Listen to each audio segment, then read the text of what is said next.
Listen up, y'all. NutriBurst is the quickest way to get your multivitamins into your bloodstream on a daily basis. The absorption rate on liquid is far greater than that of pills or capsules. Drop down in the description box, click the link to purchase this and other fine products with your big ass. Nessa girl, I got a question for you. Do you know what a chain of commerce is? Better yet, do you know what it is the chain of commerce does? Baby, if you don't know what I'm talking about Love and Marriage Huntsville from this past weekend. Do y'all want to talk about it? Yeah.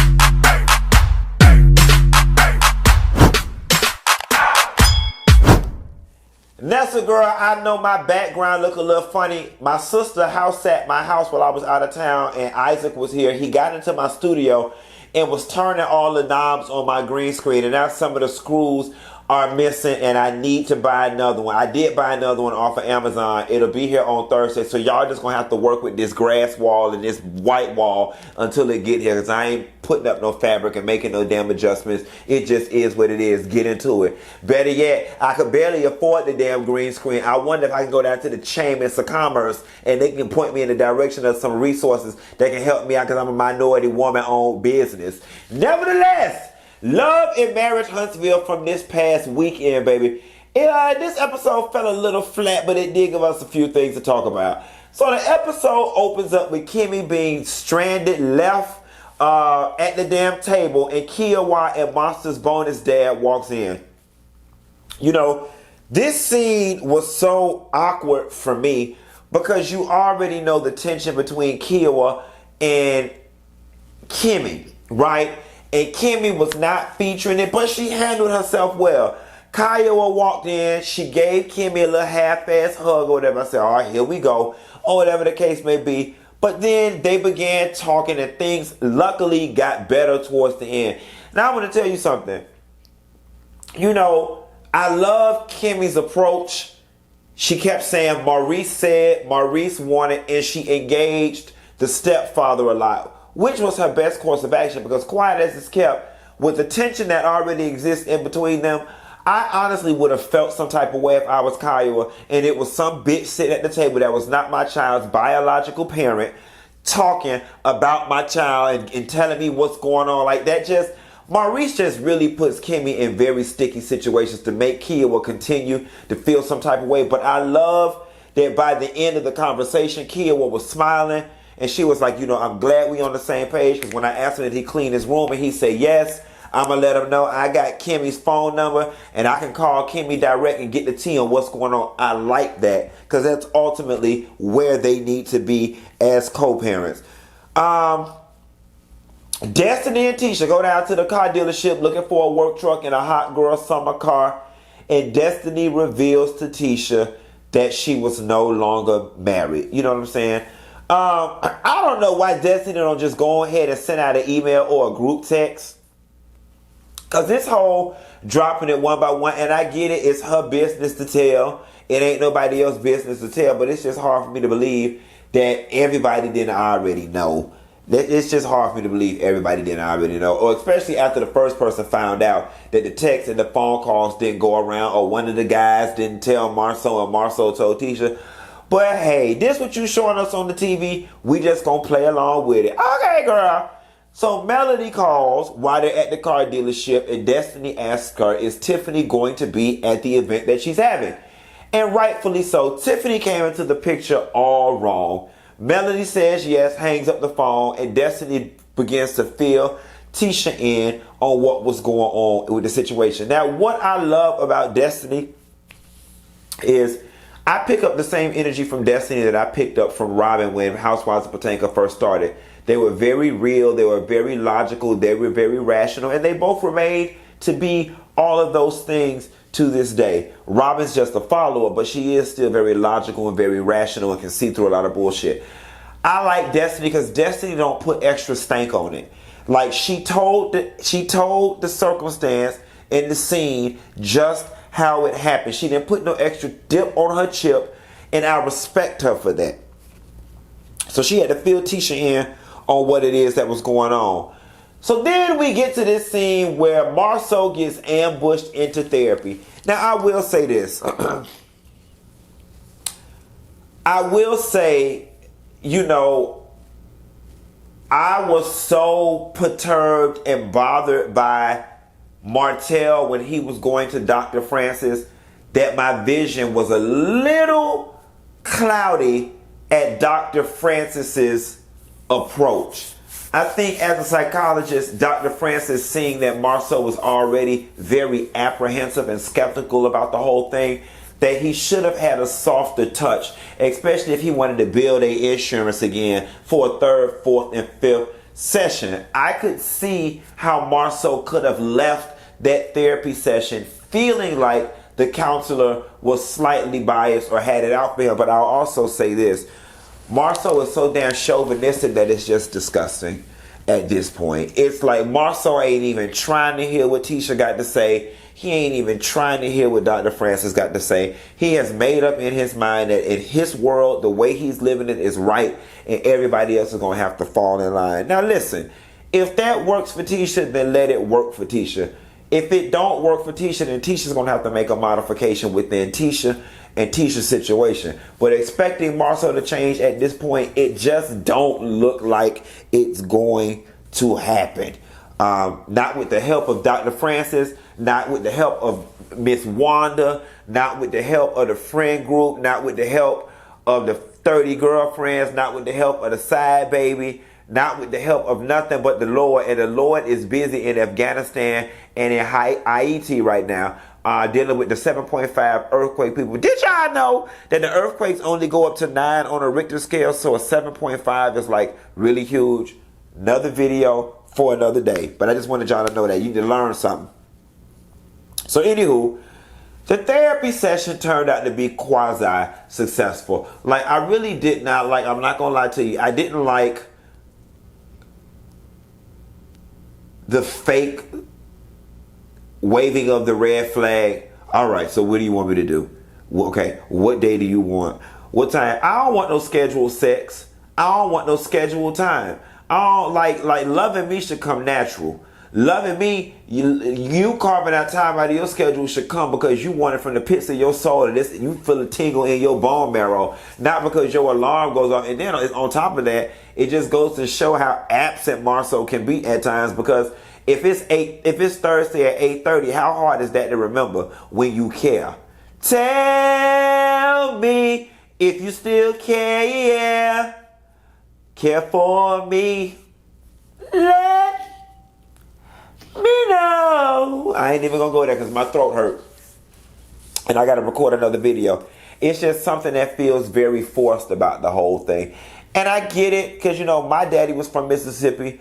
And I get how some man can think in terms of providing and being so stuck and hell-bent on providing. But you get so caught up on providing that you let some of the other things fall by the wayside, and I can assure you, you grow to regret them. Money come and go. Once you learn how to make money, it's easy to continue to make money. It's easy to lose it and make it again. So, Marceau, man, don't focus so much on the doggone money. If anything, take the credit cards from Tisha. Take some of them credit cards from her. Take some of them damn kids out of gymnastics and dance and all that other damn stuff. Because they finna inherit a construction company anyway. They don't need to know how to dance. They don't need to know how to flip. They don't need to know how to play the flute. They need to know how to read blueprints and work a backhoe. Okay? And don't be a hoe, bitch. Work a backhoe. That's what they need to learn. So dance, that's just a waste of time. I mean, they can turn on the radio around the house and do a little yang, yang, yang. They ain't got to go down there. Matter of fact, go to the chambers of commerce and see if they got any coupons for the YMCA or the Boys and Girls Club. I'm pretty sure you can slide on they ice like the Escapade and Itchy Gitchy Yaya Lady Marmalade down there with the people at the chambers. Go down there and ask for Miss Brenda Williams. Brenda, you know, black people, we can't pronounce no name right to save our life. The lady name is Brenda, but in black people name is Brenda. Go down there and see Brenda and let her help you get them kids something down from the Chambers of Commerce. Kiowa and Maurice sit down and talk to Monster about the vaping or whatever. I loved it. I loved the united front that they showed. I loved that Maurice and Kiowa go into detail about what it is that he did that was wrong. Am I the only one that thinks it's unrealistic for him to vape again? I mean, vaping is the equivalent of when, you know, people our age snuck off and smoked a Black and Mild or smoked a cigarette. I mean, I just remember being a teenager, and vaping is something that's so easily concealed. My teenage mind would have been like, okay, Q, just don't get caught again. You know what I'm saying? It's kind of like sex. You catch your children having sex, they did it one time, you tell them don't do it again, and that's just a futile mission because it's going to happen again. Now, is Monster going to be standing on the corner puffing on cigarettes, Benson and Hedges, Newports? When she said, Marlboro, Winston, Salem, Marlboro Lights, smoking out on you, got me smoking about a pack a night, and you know it's not healthy. You got me nervous and trembling, smoking cigarettes at night. That's tweet off of Southern Hummingbird.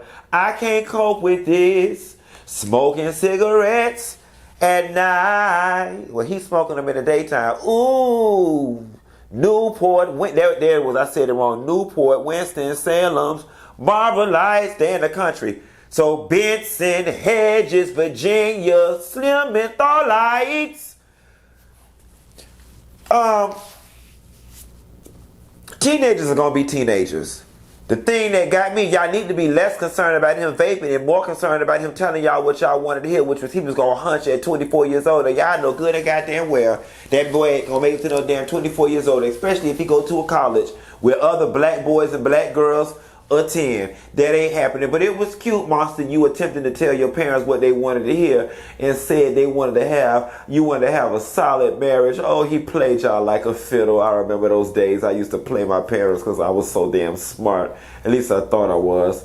Because I want to have a solid marriage. What the hell you know about having a damn solid marriage as a freshman in damn high school?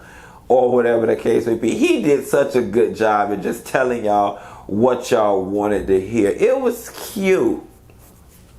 The manipulation game starts early, and then y'all positively rewarded him, which is reinforcing him telling y'all bullshit. Lord have mercy, Jesus. Y'all gonna be so disappointed if y'all don't step into the light care land. But I ain't gonna tell people what to do with they children. So I'm just gonna move the hell on. Tiffany talks to her husband about Destiny, and Destiny was a little uneasy. No, Destiny wasn't a little uneasy. You made her uneasy, you mustard bottle shaped, avocado shaped, weeble wobble looking bitch. You did that. I can't stand you already. The light skinned villain. She'd have gone somewhere. I don't even have the energy to go in on this woman. And is it me? Oh, it's Tiffany and her husband shaped the same. They both shaped like M&M's with legs. It's funny. Must have been a match made in heaven. Sure was. Or down to the Mars Candy Factory. Y'all was made for each other in each other's image. He got the whole world in his hands. M&M me, please.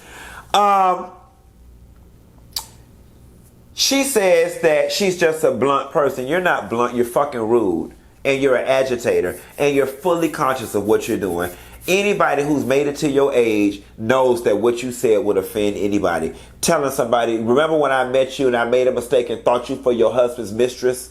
Come on, girl. Or your husband's girlfriend or some foreign woman. Or better yet, let's just take that out of the equation. Remember the time I met you and I said something that offended you? Why would you tell somebody some shit like that or jog somebody's memory in that manner if you were not trying to be messy? Like you were trying to get one in and you did, and now it's come back to bite you in the ass because she don't want to fuck with you and you want to double down on the shit instead of apologizing. I can't get with this mean girl shit. I just can't.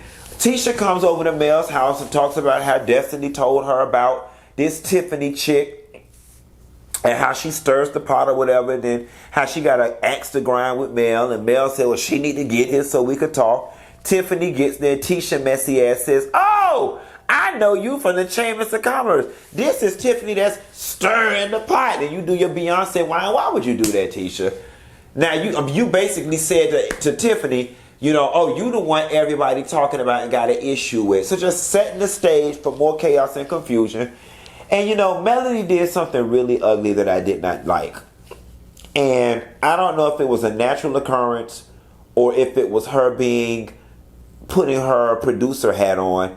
Destiny came outside to the table, and instead of being present in the scene, I feel like Melody was too busy trying to curate the scene, because Destiny was saying that she didn't want to talk about it. Now she talked about it later, and Mel was adamant about pushing and pushing and pushing, trying to get a moment out of Destiny when she was like, girl, I will talk to you about this later. Well, I want to know what it is you got an attitude about. Like, it's just funny because last season Destiny was your friend, and this season it feels like, you know, you just have no problem exploiting the hell out of her and putting her on Front Street. And for what? For Tiffany's ass? It just all felt a little weird, and we're going to have to see how it shakes out, y'all. This last episode of Love and Marriage Huntsville, it was a little dry. The most entertaining thing was the Chambers of Commerce or whatever. But it looks like next week we're going to have some real action to talk about. That's all I got. Ain't got no more. Y'all be sure to like and subscribe. I'm going to go upload and edit this video. And I think I might bring y'all one more video on some hot topics that's going on in the media as of today. I'll call y'all back. Bye.